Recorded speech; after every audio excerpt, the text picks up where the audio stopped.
Welcome to 78621 Live. I'm Stacy Osborne. I am the interim public information officer for the city of Elgin. Really happy to be here today, and we're going to do things a little bit different today. We're going to have a conversation between our Main Street manager, Kristina Alvarez, and our former community services director and Main Street manager, Amy Miller. They're going to tell us all about the Hogeye Festival, which is coming up soon. It's the biggest festival in Elgin. Everyone's super excited about it, so they're going to tell us a little bit about the history of the festival, what we can expect this year, and how you can get involved. Enjoy. Okay. Hi, I'm Amy Miller. I'm a program officer for Main Street America, and I used to work for the city of Elgin as their Main Street manager and community services director. Excellent. And I'm Kristina Alvarez, the current Main Street manager, and I miss Amy very much. All right. Thanks. I miss you too. So tell our viewers a little bit about what the Hogeye Festival is, and then tell us maybe how it started, and then we can talk about what to expect this year. I'll let you start on some of the history. Okay, so Hogeye started as Main Street Days in 1988, and it was a grassroots volunteer-driven festival to celebrate being in downtown. It was it was new, it was brand new. Elgin wasn't a Main Street city until 1990, so this was the very beginning of investing in downtown redevelopment.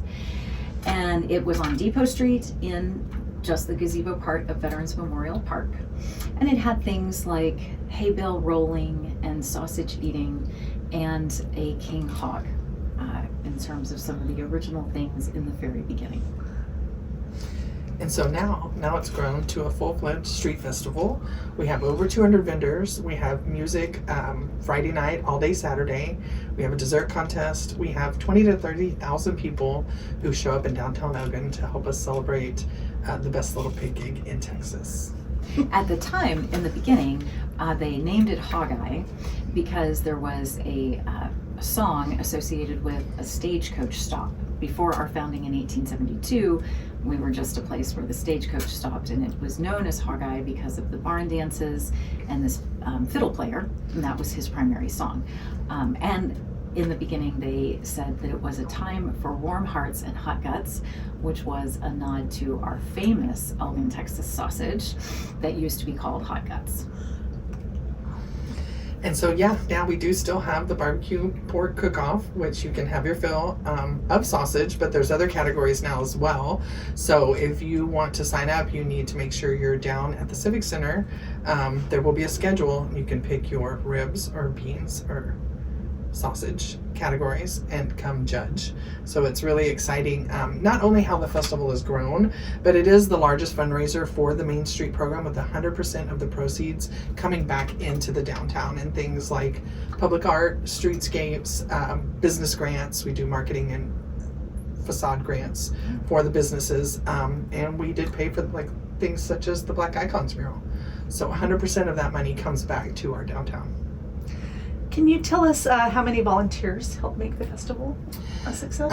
It sounds like an exaggerated number, but it probably is hundreds. Like, we have 100 people at least that show up on the day of.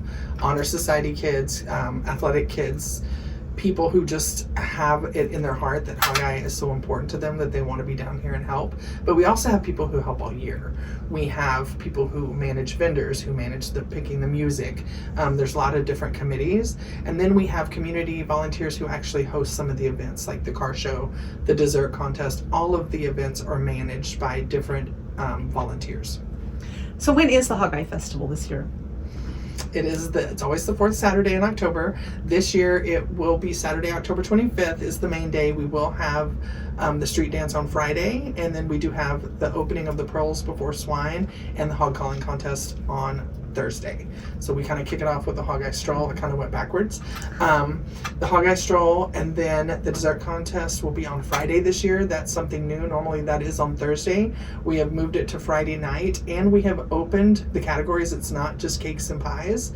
There will be adult and youth, a taste category, and then we will have a category for decoration, and those cakes will be auctioned off to the highest bidder, because we do get some really, really nice cakes.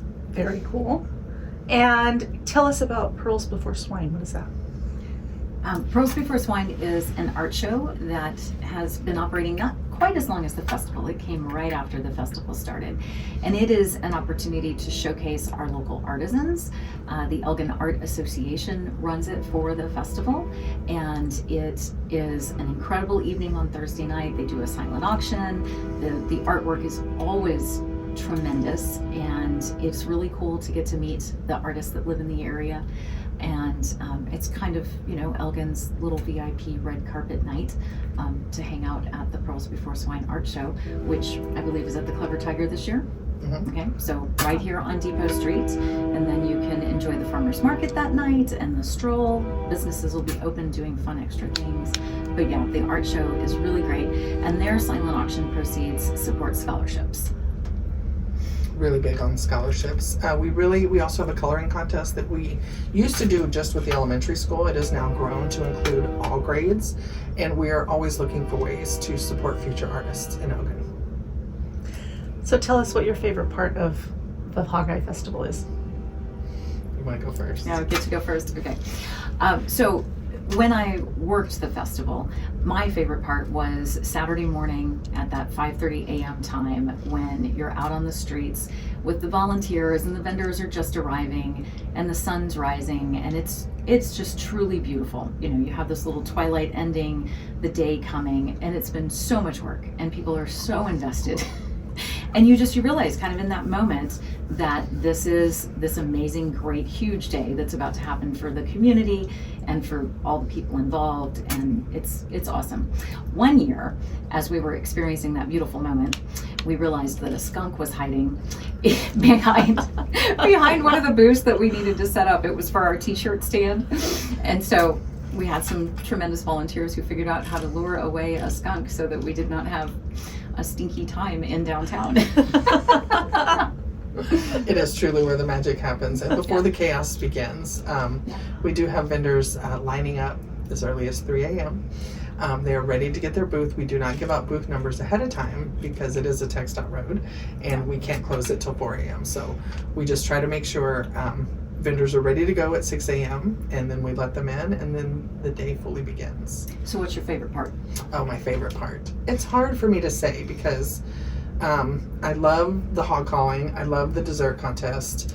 I love the street dance. But I really love the cook-off, getting to judge ribs. Not that I have time for that, but a lot of people really enjoy hanging out with the cookers because they are very generous with samples. And so it's always a place you need to tour. But I love getting to see the vendors and how creative they are. They all like to represent for Hogeye, and some will decorate their booths. This will be the first year we do not have the booth decorating contest because it seems to be the same winners every year. So it will be exciting to see who comes out with what and what great treasures you can find on that day. How can people get involved? We have a volunteer coordinator who will find you a spot. I mean, you can come in the morning. If you want to do early, you can come in the day. We always need heavy lifters to help us break down. But we even have jobs for like an hour where you can come distribute water or check in on vendors. There's always something, an area where we need help, and there's always something that needs to be done. So we can accommodate if you would prefer to be in the air conditioning, or if you want to be out on the street in the middle of it all, reach out to us. And you can email me, Kristina, Kristina, _Alvarez, ALVAREZ @elgintexas.gov, and we will get you hooked up with a spot. And if you didn't catch that, Kristina's on the website, and you guys can just find her on the website and click her email and let her know how you want to be involved. I would say that it's a great way to make friends, it's a great way to meet people, and it's a really great way to feel truly invested and a part of the community that you live in and that you're a part of. You guys were asking about favorite things, and we haven't talked about the kids parade. Oh, And the kids so, parade. I will say that once the day starts, my favorite parts of Hogeye are the kids parade. So that's the children's costume contest pet parade. And over the years, there have been children and their parents who have done so many interesting things. One year there was a kid dressed as a tree, and that child's pet was an iguana. We've had miniature ponies. We've had kids who don't have live pets, and so they bring their stuffed toys. And do all kinds of creative things with that. So the kids are adorable. It's like this early debut of your Halloween costume. And then my next favorite thing would be the first band, the kickoff Thomas Family Band. I know it's Hogeye when I get to hear Ivory and the family singing on Main Street. That is pretty fantastic. And we actually had to add an honorable mention category to the parade because adults have shown up dressed up. We do have some enthusiastic parents, yeah. And they technically can't win a trophy, but they can get an honorable mention. And we do have a new group category also that started last year because of the amount of participation. And the parade starts really early. The festival officially opens at 10, but that parade starts at 8. So you need to be down here early. Judging will be sharply at 9. Yep. So come down and show us your stuff before it gets too full. So if you're just a member of the general public and you don't want to volunteer, but you just want to go to the festival, is there a ticket needed? Like how does it work? It is completely free, and we have made a shift to the shuttle service. There is a free shuttle. You can take the bus over, the school bus, and it will pick you up at the SPJST Hall on 95. So the shuttle this year will run from SPJST. There's more parking. They will have their bar open. They will have open bathrooms, and they will be ready to receive you. So while you're waiting on the bus, you can pop in and have a beverage or use the restroom, and then that bus will drop you off right at 2nd and Avenue C, which will be right at the entrance of the festival. It is definitely the best way to go. You don't really want to have to find a place to park. Let somebody just drive you to the front door and go enjoy yourself. All right. Yes. And more information's on the website. On the website, hogeyefestival.com. All right. Anything you'd like to add? Follow our Facebook, and you will get all the information you need there. All right. All right. Well, thank you both so much. Really Thank you. appreciate your time. Thanks for carrying on a tradition.